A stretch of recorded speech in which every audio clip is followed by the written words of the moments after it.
Good morning বন্ধুরা, good morning. Good morning from Panihar. আজকে আরেকটা সুন্দর দিন। আকাশ আজকে একটু মেঘলা করে রয়েছে, বাট ওই দূরের ভ্যালিটা এখান থেকে নীলাভই লাগছে। ভ্যালিটা সবুজ। এখানে কি কি চাষ হয় তোমাদের বলি। এখানটায় লোকালসরা রসুন চাষ করে, টমেটো চাষ করে, ঠিক আছে। আর গাছের মধ্যে ধরো অ্যাপেল তো রয়েইছে, তাছাড়াও আলু বুখারা যেটাকে বলি আমরা, সেটা চাষ করে এরা, ঠিক আছে। হ্যাঁ, এরকম ছোটোখাটো অনেক মানে শাকসবজি এরা চাষ করে। ছাত্রছাত্রীরা এই পাহাড়ের এই একা বেঁকা রাস্তা দিয়েই হেঁটে হেঁটে স্কুলে যায়। ওদের অনেক দূরে স্কুলে যেতে হয়। এখানে স্কুল বাসের ফেসিলিটিস সেরকম নেই, ইভেন পাবলিক বাসেরও ফেসিলিটি নেই। পাবলিক বাস সকালবেলায় একটা এখান থেকে ছেড়ে যায়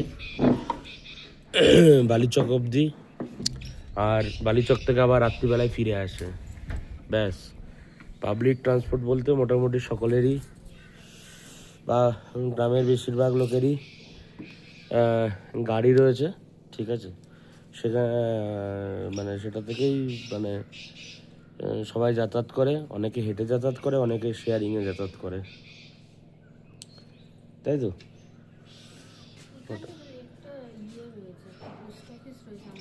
হ্যাঁ, আমাদের হ্যাঁ একটা সামনে একটা পোস্ট অফিস রয়েছে, যে এখানকার যে পিনকোড সেই অনুযায়ী একটা পোস্ট অফিস রয়েছে। একটা সুন্দর স্কুল রয়েছে বাচ্চাদের, ইভেন বড়দেরও আছে। না, বাচ্চাদের বড়দের দুটোই আছে, আমি বড়দেরও দেখেছি আমি, ঠিক আছে। মানে আপ টু 10-12 মনে হয় আছে। হ্যাঁ, কলেজ এখানে নেই। ইভেন এখানটায় সবচেয়ে বড় আমার যেটা মানে লেগেছে যে একটা প্রবলেম, সেটা হচ্ছে এখানে কোনো হসপিটাল নেই। সমস্যা সেটা হচ্ছে এখানে কোনো হসপিটাল নেই। এখানটায় ওই আয়ুষ্মান ভারত, যেটা প্রধানমন্ত্রীর বা কেন্দ্রীয় সরকারের কোনো প্রকল্প আয়ুষ্মান ভারত, সেই অনুযায়ী একটা স্বাস্থ্যকেন্দ্র রয়েছে, বাট সেটা খুব ছোট। ফার্স্ট এড টাইপসের যদি কিছু মানে কারোর প্রবলেম হয় তাহলে সেখানে যেতে পারে।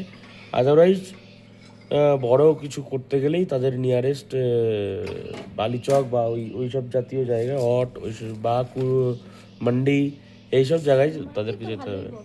হ্যাঁ, মানে নিয়ারেস্ট বড় বড় টাউন যদি বলি আমি, হ্যাঁ মোটামুটি 60-70 কিলোমিটার দূরে মান্ডি। ভালো বড় শহর, ওখানেই হয়তো চিকিৎসার জন্য এদেরকে যেতে হয়।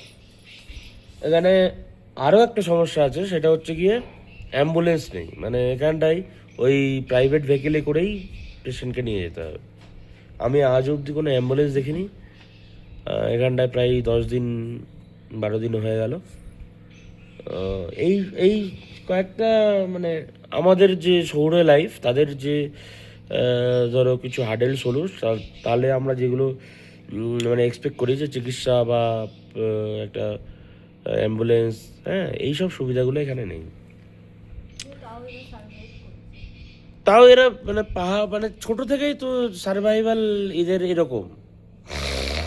হ্যাঁ, এরা পাহাড়ি লাইফ লিড করছে। আমাদের 10 দিন 12 দিন থেকে যা অভিজ্ঞতা, মানে প্রচণ্ড বাজেভাবেই থাকে এরা, মানে বেসিক্যালি বলতে গেলে। মানে এদের জন্য এটা অনেক সুখের বা শান্তির। কিন্তু আমরা যদি মানে ওভারঅল দেখতে চাই, যে একটা মানুষের সাধারণ যে নিড, বেসিক বেসিক নিড হচ্ছে খাদ্য এবং স্বাস্থ্য পরিষেবা। খাদ্য এদের অসুবিধা নাই, হার্ডেলস করেও পাওয়া যায়, বাট স্বাস্থ্য পরিষেবা এখানে পাওয়ার চান্স খুব কম, নেই বললেই চলে। হ্যাঁ, না কোনো মেডিকেল শপ রয়েছে, না মানে কোনো ভালো বড় ডাক্তার রয়েছে। 1-2 জন হয়তো ডাক্তার এখানে থাকেন, তারা ওই বেসিক কিছু হলে বেসিকটা করতে পারবেন। ডাক্তারদের এখানে কোনো দোষ নেই। এখানটায় মানে যে মানে ব্যবস্থাটা, ওভারঅল যে ব্যবস্থাটা, সেইটাতে প্রবলেম, আর কিছু নয়। তো চলো আজকে মনে হলো একটু এখানকার প্রবলেম নিয়ে কথা বলি, কারণ প্রতিদিনই আমরা এখানকার আমাদের যে সুবিধাগুলো লাগছে, আমাদের যে সবুজ ভ্যালি, নীল আকাশ, এগুলো পাচ্ছি, আমরা আনন্দ পাচ্ছি, সেগুলো নিয়ে কথা বলি। আজকে একটু অন্যরকমভাবেই কথা বললাম। রোগবাজি অনেক কম, সেটার কারণ হচ্ছে গিয়ে এটা ফ্রেশ এয়ার। তুমি নিজেই দেখো না যে আমাদের নিজস্ব যে অনেকগুলো প্রবলেম নিয়ে আমরা এসেছিলাম শহরে লাইফ থেকে, সেটা অনেকটাই কমে গেছে। গ্যাস অম্বলের সমস্যাটা কমে গেছে। হ্যাঁ, ইভেন আমাদের যে মানে আমাদের যে সবচেয়ে কাছের যে পেট, হ্যাঁ আমাদের মুন্নি, তারও ডাইজেশনের কোনো প্রবলেম হয়নি। ইভেন সে এখন অনেক স্পন্টেনিয়াসভাবে মানে এখানে ঘুরে ফিরে বেড়াচ্ছে, খেলছে, হ্যাঁ বদমাইশি করছে, সব কিছু করছে। হ্যাঁ, তার মানে মানে কোনো কনস্টিপেশন হয় ওখানটায় থাকলে অনেক সময়, সেগুলোও কিছু হয়নি। হ্যাঁ, তো একদিক দিয়ে বলতে গেলে এখানে যেমন রোগ ব্যাধি কম, তেমনি চিকিৎসাও কম। কারোর কিছু মানে টাকা চাই না আমি সেটা, বাট যদি কিছু বড়সড় কিছু হয়ে যায় তাহলে সেই তাকে নিয়ে দৌড়াতে হবে। না না, একসাথে মিলে ধরো তোমাকে হেল্প করে দিল, তোমার আমার বাড়ির লোককে হেল্প করে দিল, বাট প্রবলেম তো সেই একই রয়ে যাচ্ছে না। প্রবলেম আসলে কি বলতে, দেখো আমাদের ওইদিকেও তুমি যদি সমতলেও থাকো, ওখানেও গ্রামগঞ্জে এমন না যে খুব ভালো হসপিটাল খুব না না, খুব ভালো দরকার নেই, মানে অন্তত তো আছে হসপিটাল, এখানে তো সেটা নেই। না, আমার তো সেটাই বক্তব্য। 15-20 কিলোমিটার কি আরো বেশি লোকজনদের ট্রাভেল করতে একটা ভালো হসপিটালে যেতে সেটা তো আছে, বাট তারা ল্যান্ড পায়, তারা মানে ল্যান্ড মানে একটা প্লেন ল্যান্ড পায়। আমাদের সেটা মনে হচ্ছে, কিন্তু এদের জন্য এটাই প্লেন। হ্যাঁ, সেটাও ঠিক, কারণ আমি যে এই আমার গাড়ি যেখানটায় রয়েছে পার্কিং এরিয়া থেকে, এটা মোটামুটি 1.2 কিলোমিটার, মানে হাঁটা মোটামুটি আধা ঘন্টা 40 মিনিট তো নামতে লাগে। হ্যাঁ, উঠতে আমাদের 1 ঘন্টার ওপরেই লেগেছে, 1 ঘন্টা লেগেছে না? হ্যাঁ, তাহলে 1 ঘন্টা লেগেছে। তো সেক্ষেত্রে দাঁড়িয়ে মানে হ্যাঁ, আমরা আসলে না সব মিলিয়ে আমাদের ওয়েট টাইম ছিল, আমরা শ্বাস ফুলে যাচ্ছিল বলে একটু বসেছিলাম, সব মিলিয়ে ওভারঅল 1 ঘন্টা লেগেছে আমাদের।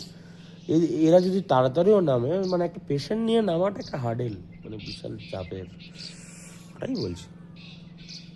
তো চলো আজকে তোমাদের রোদ উঠে গেছে, এখানে রোদ উঠে গেছে এখন। হ্যাঁ, একটু টাইম করে দেরি করেই রোদ ওঠে, রোদটা উঠেছে, রোদটা বেশ ভালোই লাগছে। হ্যাঁ, আর এই যে আমাদের একটু চা পর্ব চলছে, 1 কাপ চা আর পাহাড়ের এই ভিউ। তোমাদের আগেও বলেছি, এখনো বলছি, আর কি চাই। আমাদের আজকে রান্না পর্ব চলছে, এই যোগাযোগ হয়েছে কিছু। আজকে আকাশ কিন্তু একদমই রৌদ্র ওঠেনি। হ্যাঁ, আকাশের অবস্থা খুব খারাপ, মোটামুটি ঠান্ডাও হালকার মতন লেগে গেছে, একটু রোদ্দুর উঠলেই ঠিক হয়ে যাবে যদিও। আর আমাদের এখনো খাওয়া কমপ্লিট হয়নি দুপুরের, তা দুপুরে আজকে এই আলুকে পরাঠে, আলু পরোটা যেটা, ঠিক আছে। আবার বৃষ্টি স্টার্ট হয়ে গেল, ঠান্ডাটাও বেড়ে গেল, কনকনে ঠান্ডা দিচ্ছে, এবার ঠান্ডা হাওয়াও দিচ্ছে, দেখো মানে আর পারা যাচ্ছে না এবার। ঠিক আছে, ওয়েদারটা হঠাৎ করে আবার চেঞ্জ হয়ে গেল। এতক্ষণ মেঘলা ছিল, কোনো অসুবিধা ছিল না। ঠিক আছে, দেখতে দেখতে দুপুর গড়িয়ে সন্ধ্যা হয়ে গেল। এখন আকাশ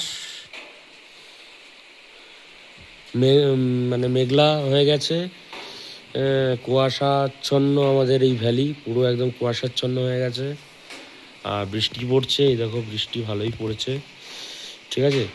কনকনে ঠান্ডা ভাই, কনকনে ঠান্ডা।